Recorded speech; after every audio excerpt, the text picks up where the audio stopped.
नमस्कार विद्यार्थी मित्रांनो. आपण आज 12वी पार्ट सेकंड यामधील इनडिफायनाईट इंटिग्रल या पाठातील इंटिग्रेशन बाय पार्ट्स हा घटक अभ्यासणार आहोत. इंटिग्रेशन बाय पार्ट्स याचाच अर्थ असा होतो की integration of multiplication of two functions. When integration is carried out for product of two functions, then we can find the integration by parts. This method is used in finding integration of multiple of two functions, that means u into v. We treat first function as a u and second function as a v. The theorem is almost asked for board exam.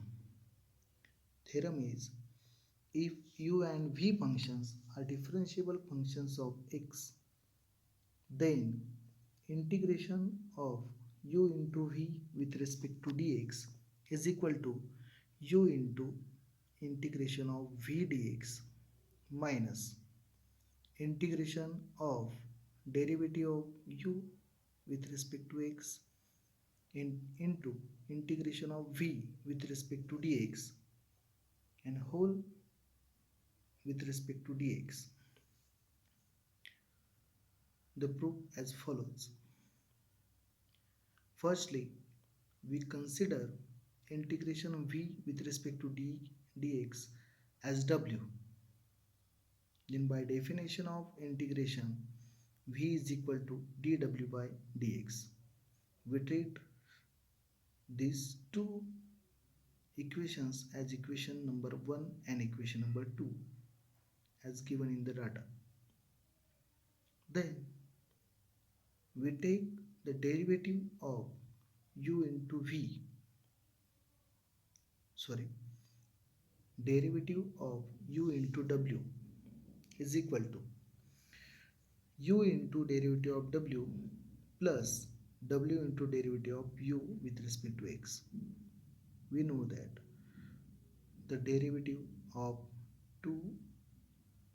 product of two functions, the formula we treat as u into w. We know that by equation second, dw by dx is equal to v. Then equation becomes u into v plus w into du by dx. Now, by definition of integration gives that u into w is equal to integration of u into v plus w into du by dx with respect to dx.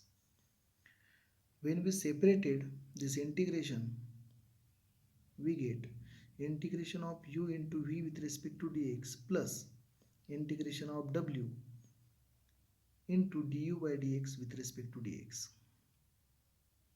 is equal to integration of u into v with respect to dx plus integration of du by dx into w with respect to dx by commutative property. Commutative property, that means w into du by dx, we can take du by dx into w. We change the order only.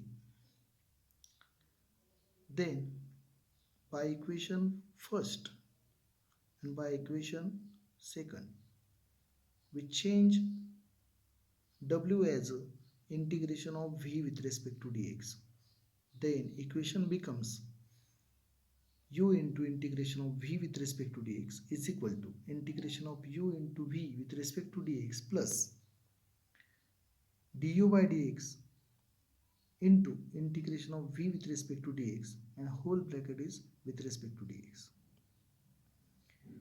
Then by shifting the second term of RHS toward LHS, we get integration of u into v with respect to dx is equal to u into integration of v dx minus integration of du by dx into integration of v dx with respect to dx. It is called as integration by parts, hence proved. In short, integration of u into v is equal to u into integration of v minus integration of u dash into integration of v. That means integration of first into second is equal to first into integration of second minus integration of derivative of first into integration of second. It is a very useful formula for finding the integration of product of two functions, and this proof is always asked in the board exam with example. Then example is, we take one example for to know the application of this bipart rule. Then integration, we have to find integration of x into e raised to x with respect to dx. Students, we know that here x as a u and v as e raised to x. Therefore, by parts rule, we get x into e raised to x, integration of e raised to x with respect to dx. X as a u and v as a e raised to x minus integration of derivative of x with respect to x into e raised to x, integration of e raised to x with respect to dx with whole bracket with respect to dx. We know that integration of e raised to x is the same as e raised to x and derivative of x is 1. The next step becomes x into e raised to x minus integration of 1 into e raised to x with respect to dx. In next step, 1 into e raised to x is equal to e raised to x. Then we get x into e raised to x minus integration of e raised to x with respect to dx is equal to x into e raised to x. We know that integration of e raised to x with respect to dx is same as e raised to x. Then last step is x into e raised to x minus e raised to x plus c. There is must be presence of c, where c is the constant of integration. By taking reverse choice of u into v, we get integration of e raised to x as a u and x as a v.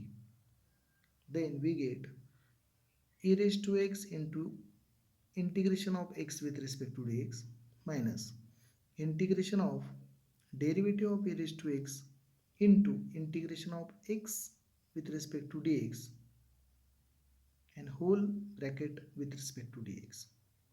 Then we get e raised to x into integration of x is x square upon 2 minus integration of e raised to x, because derivative of e raised to x is e raised to x, and next integration of x is x square upon 2 with respect to dx. On next step, 1 half e raised to x into x square minus 1 half into e raised to x square with respect to dx.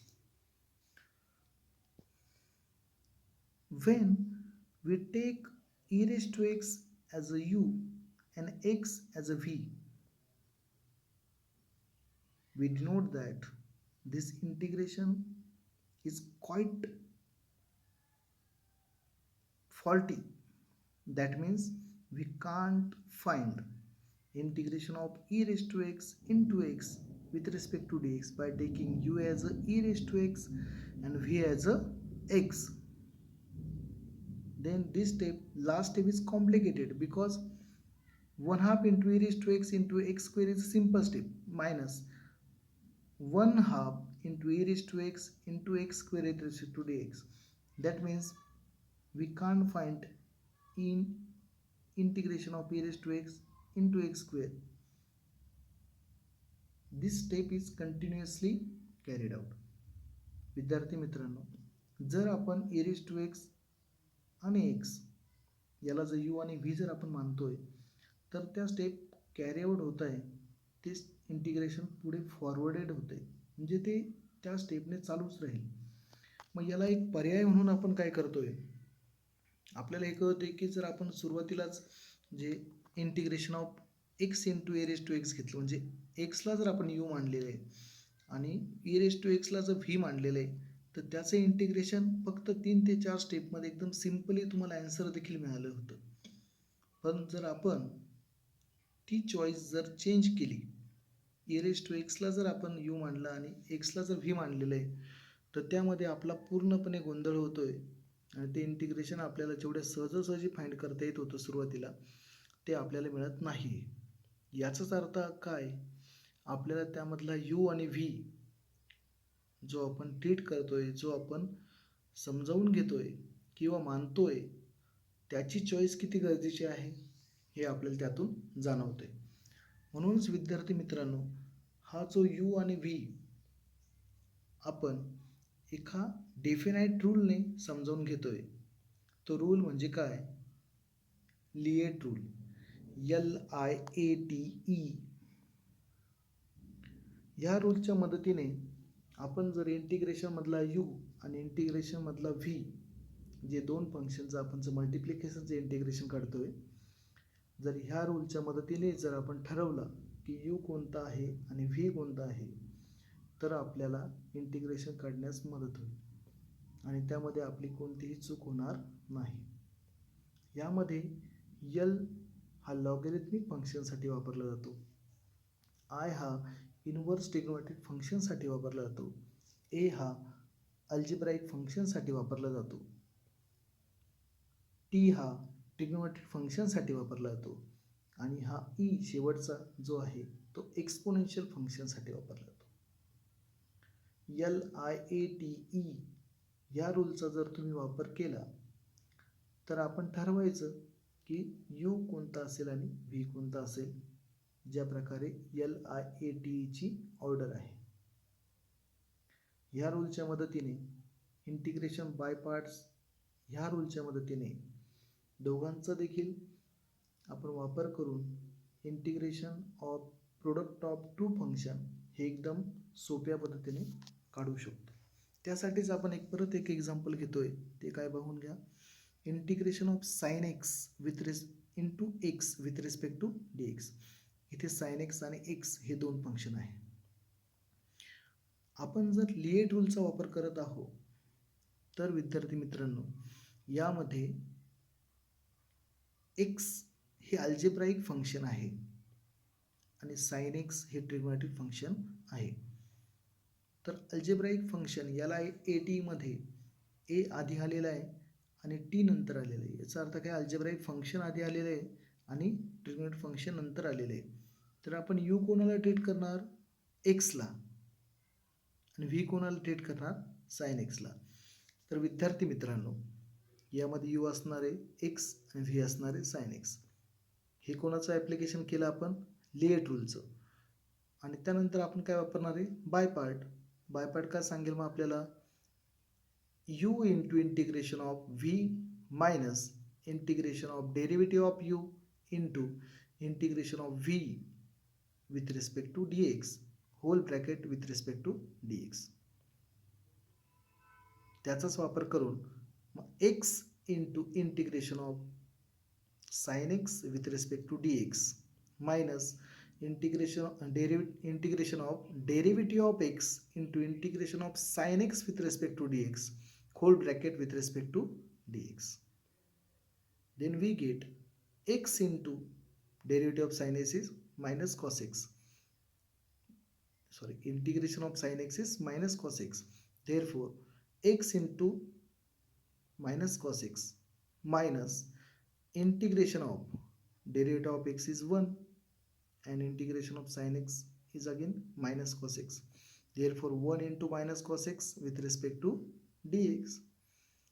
In next step, minus x cos x, and this minus sign gets cancelled. That means it is converted into plus, and 1 into cos x is cos x.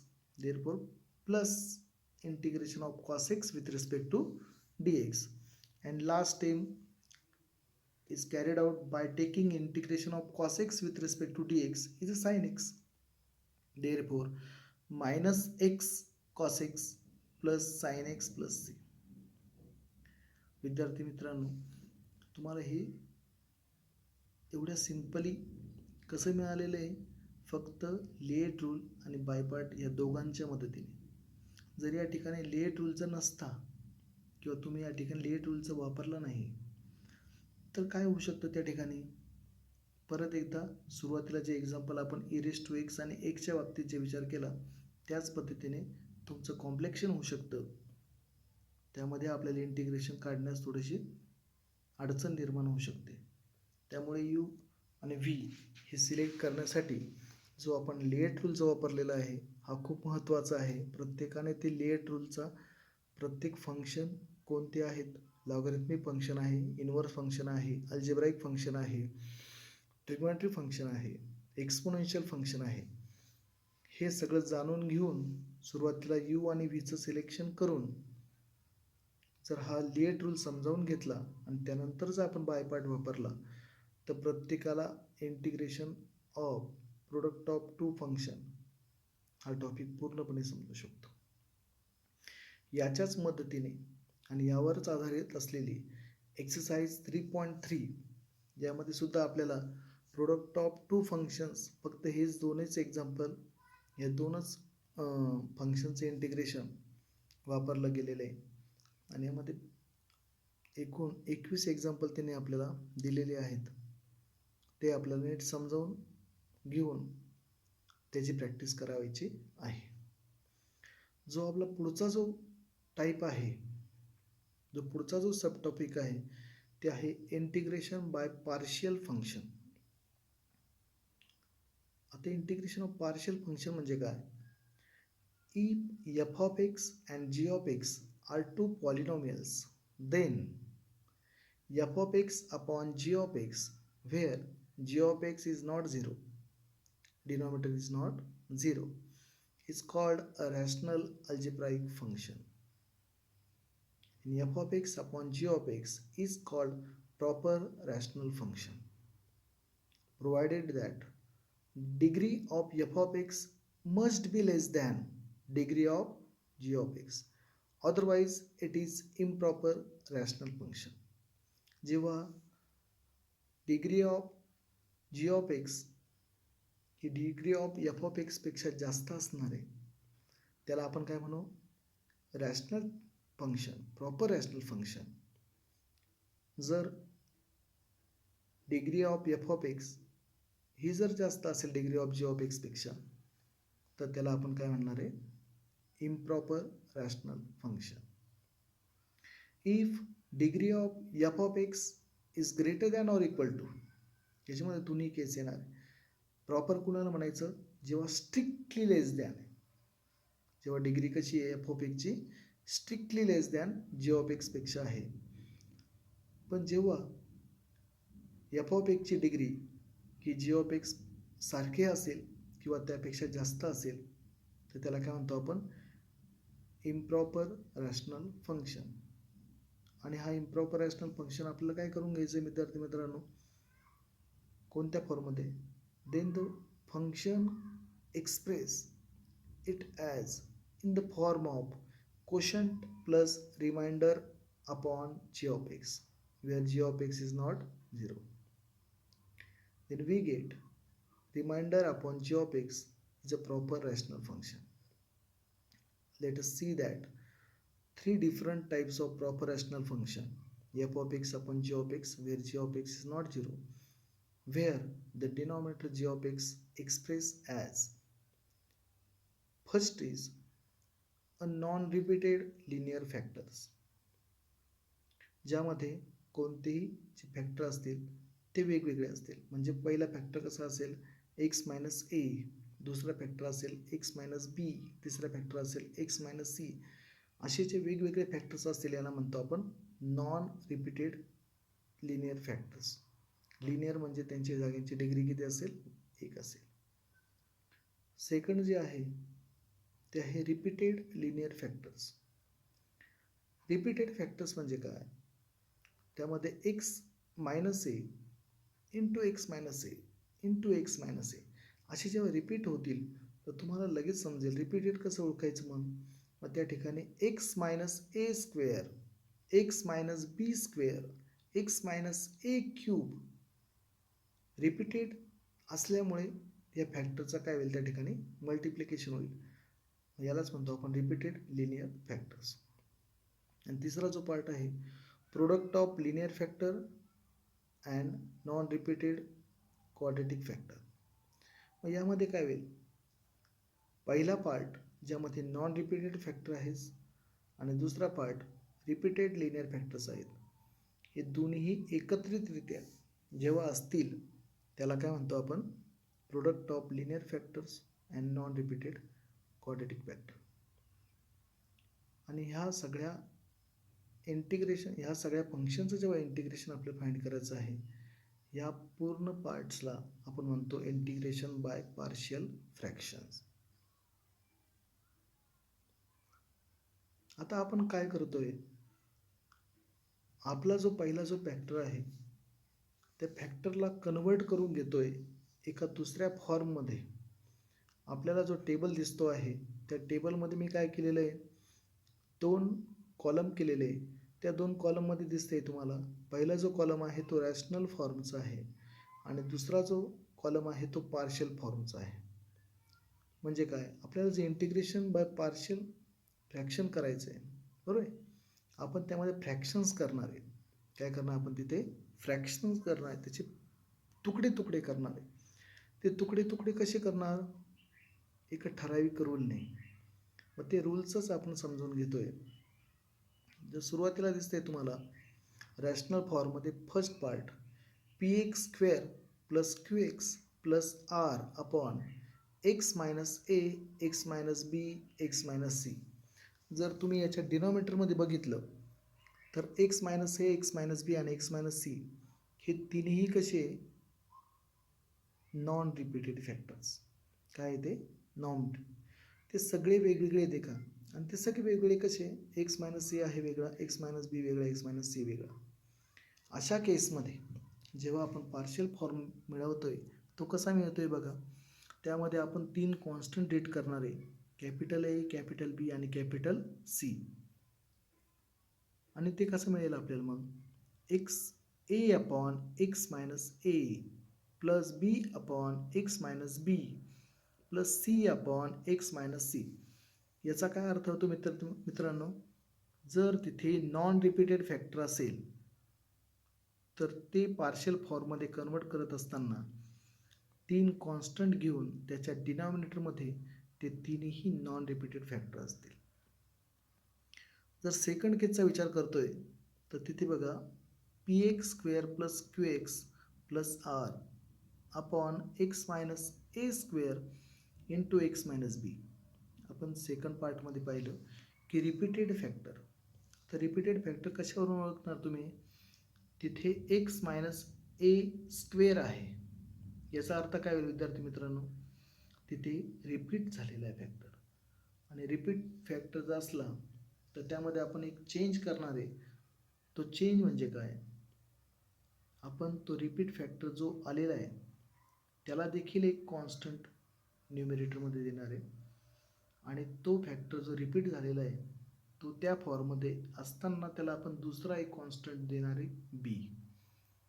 आणि बाकीचा rule जो पहिल्या पार्टमध्ये वापरलेला आहे की separate करायचं आणि त्यामध्ये ॲडिशन साईन असेल ते सेम इथे पण अप्लाय होणार आहे. मग काय मिळेल तुम्हाला, A upon x minus A constant first plus B upon x minus A square plus C upon x minus C. It is the second case. And third case is px square plus qx plus r upon x minus a into x square plus bx plus c. आता एक लक्षात घ्या, इथे हे दोन्ही factor वेगवेगळे आहे जे इथे नॉन रिपीटेड केस आहे. म्हणजे आपण जे पहिल्या टाईपमध्ये वापरलं त्याचप्रमाणे आपल्याला त्याचं सेपरेशन करायचं आहे.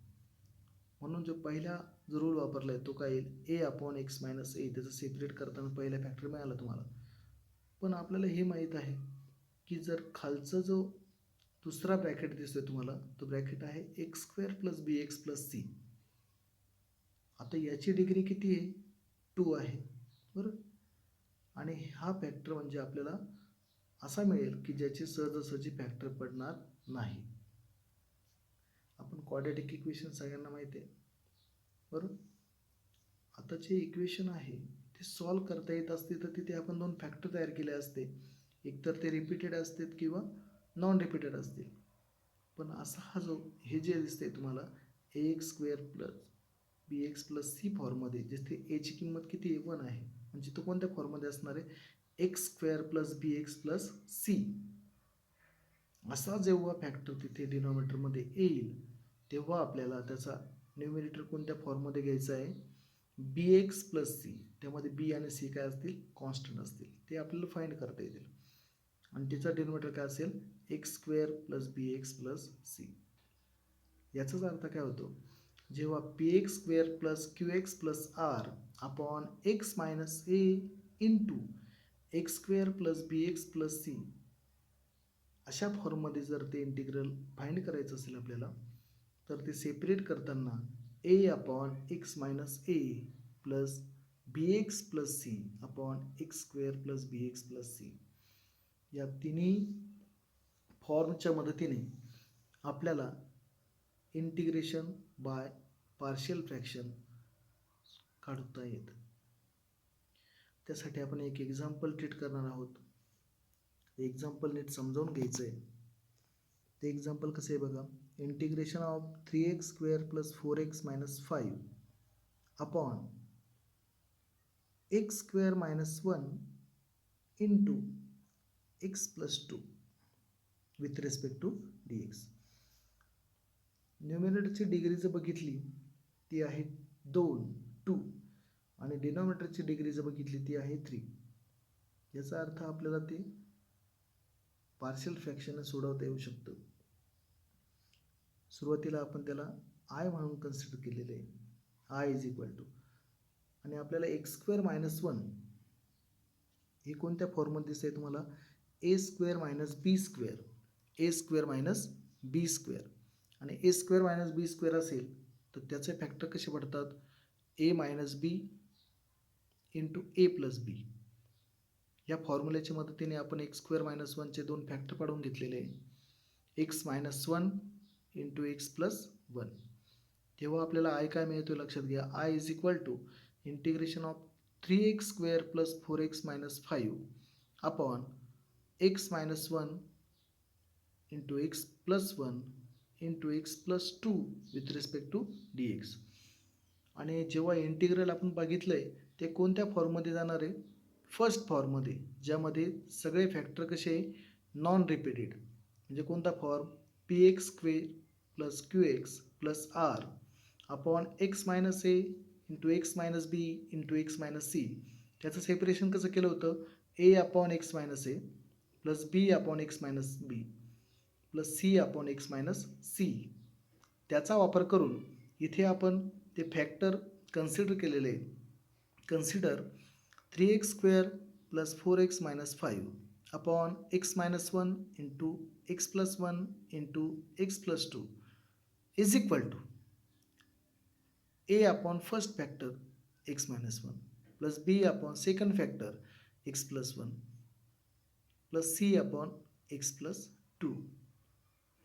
आपण जेव्हा डिनॉमिनेटर मल्टिप्लिकेशन करून जेव्हा आपण त्यांचा छेद सारखा करतो तेव्हा आपल्याला काय मिळणार आहे?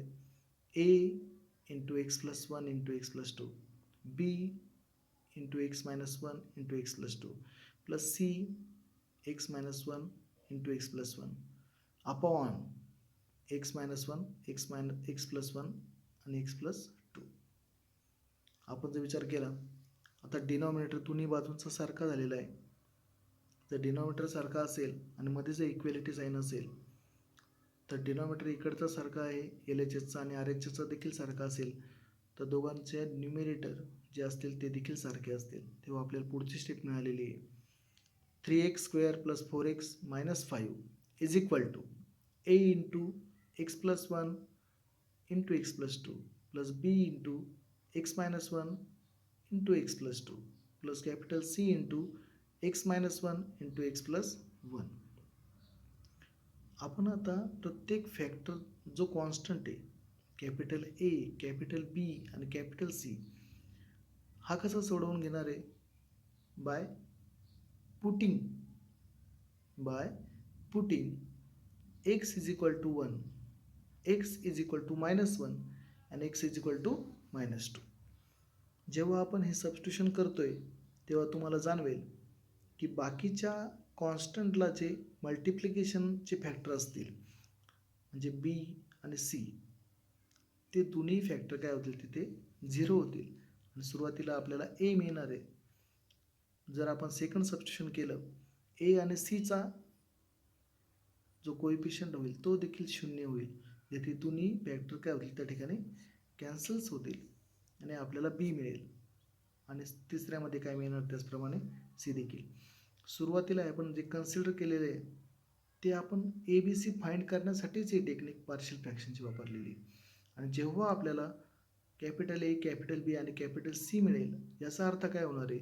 जे इंटिग्रल कोणत्या फॉर्ममध्ये होतं 3x² + 4x - 5 upon x - 1 into x + 1 into x + 2 हे जेव्हा सेपरेशन करायचे प्रत्येक जो डिनॉमिनेटर आहे x - 1 x + 1 आणि x + 2 हा आपल्याला सेपरेट करायचा आहे. पण तो सेपरेट झाल्यानंतर जे कॉन्स्टंट A, B आणि कॅपिटल C जे वापरलेले आपण तिने जे कॉन्स्टंट वापरलेले त्याची किंमत त्या त्या ठिकाणी टाकून ते आपल्याला सेपरेट झालेले दिसत आहे. 1/3 अपॉन x - 1 3 अपॉन x + 1 आणि -1/3 अपॉन x + 2 तिन्ही सेपरेट झालेले आहे. त्यामध्ये आपण अनुक्रमे 1/3 ही कॅपिटल A ची किंमत घेतलेली आहे, 3 ही B ची किंमत घेतलेली आहे आणि C काय घेतलेला आहे -1/3. आणि आपण इंटिग्रेशन जेव्हा integration of 3x² + 4x - 5 upon x - 1 into x + 1 into x + 2 with respect to dx याचा काढतोय त्याचीच किंमत काय येणार आहे आता integration of 1/3 upon x - 1 plus 3 upon x + 1 plus -1/3 upon x + 2 whole bracket with respect to dx. आणि जेव्हा आपण हे इंटिग्रेशन तिने सेपरेट करू आणि तिथे जर आपण इंटिग्रेशनचा रूल वापरलेला आहे integration of 1/x with respect to dx हा काय मिळतो आपल्याला log x. प्रत्येक ठिकाणी तो रूल लागू होतोय तुम्ही बघू शकता. 1/3 हा कॉन्स्टंट आहे आणि डिवाइडमध्ये जो x - 1 आहे त्याची डिग्री किती आहे 1 आहे. ते लिनियर आहे आणि जर लिनियर असेल तर त्या ठिकाणी आपण हा इंटिग्रेशनचा नियम वापरू शकतो. Integration of 1/x with respect to dx with respect to is equal to log x + c किंवा integration of 1/ax + b with respect to dx is equal to log of ax + b + c.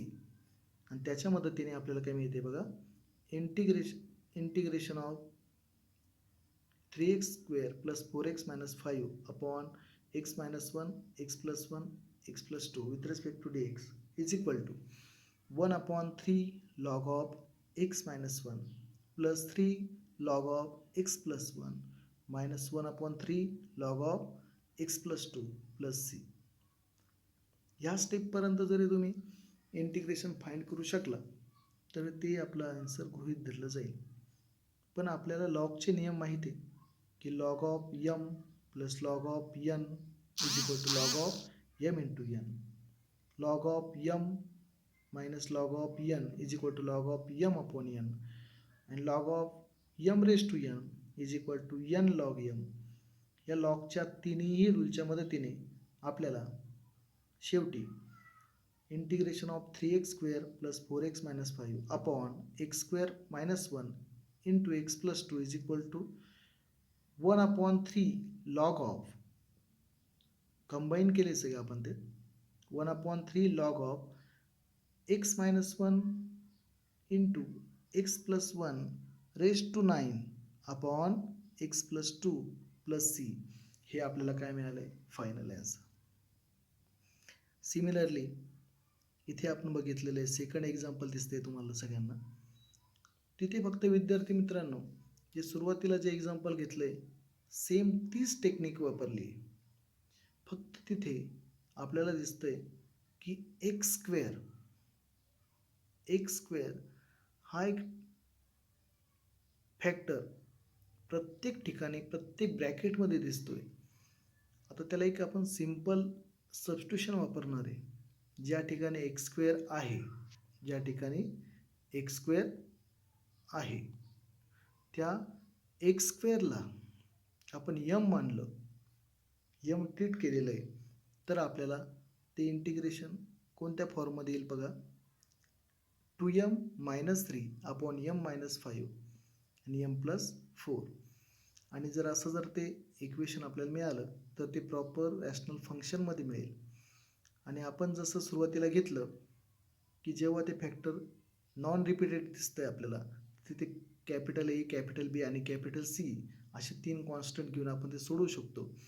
तीच method same या ठिकाणी वापरायची आहे. फक्त इथे काय आलेलं आहे फॅक्टर एकच्या ठिकाणी आलेला आहे यम आणि ते देखील लिनियर फॉर्ममध्ये आणि फॅक्टर देखील काय दिसतंय तुम्हाला तिथे नॉन रिपीटेड. तर आपण सुरुवातीला जे फर्स्ट एक्झाम्पल घेतलंय सेम त्याच पद्धतीने हे सेकंड देखील एक्झाम्पल समजावून घेऊ शकतो.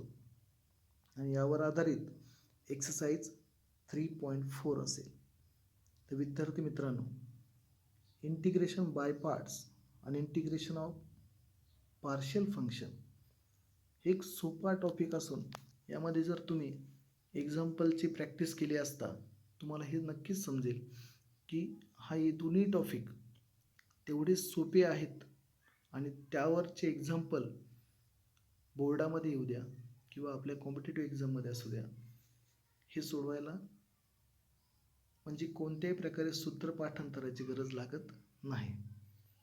तर प्रत्येकाने जर हे दोन्ही टॉपिक जर प्रॅक्टिस केली तर माझं तरी मत आहे की प्रत्येकाला हे दोन्हीही टॉपिकचे एक्झाम्पल सहजासहजी सोडवता येऊ शकतात. आपण एक इंटरेस्टिंग थिंग त्यामध्ये समजावून घेणार आहे ती कोणाची इंटिग्रेशन बाय पार्टच्या मदतीने. तर इंटिग्रेशन बाय पार्टच्या मदतीने ती थिंग आपल्याला समजून घ्यायची आहे. ते काय आहे बघूया.